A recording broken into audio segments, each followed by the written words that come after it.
ఇంత పరిగెట్టి పని చేస్తాం, మాకు మొత్తం జుట్టు అంతా కూడా ఊడిపోతాం. మీ దెబ్బకి ఇంత కష్టపడి పని చేస్తా ఉన్నటువంటి పరిస్థితి మొత్తం ఏదంతా మొత్తం పోయింది.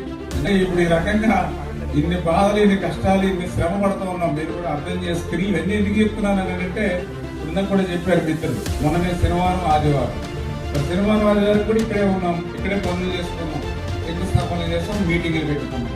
అంటే ఒక్క రోజు కూడా సెలవు తీసుకోకుండా పని చేస్తాం. దయవుంచి నేను మిమ్మల్ని కోరేది ఏంటంటే, ఇంత కష్టపడి పనిచేసేటువంటి ప్రభుత్వం, ఇంత కష్టపడి పనిచేసేటువంటి నాయకులు శనివారం ఆదివారం అనేటువంటి సెలవు కూడా తీసుకోకుండా ఎక్కడెక్కడో మంచి మరి విదేశాలు లేకపోతే ఎక్కడ కార్యక్రమాలు ఉన్నప్పుడు కూడా వాటికంటే నా రాష్ట్రం, నా ప్రజలు ముఖ్యం అనుకునేటువంటి వారికి దయవుంచి మీరందరూ కూడా భవిష్యత్తులో ఆశీర్వదించాలని చెప్పి మరొకసారి మీ ద్వారా కోరుకుంటూ, అదేవిధంగా ఈరోజు ఎంతో సంక్షేమం, ఇవాళ పింఛన్లు కూడా మీరందరూ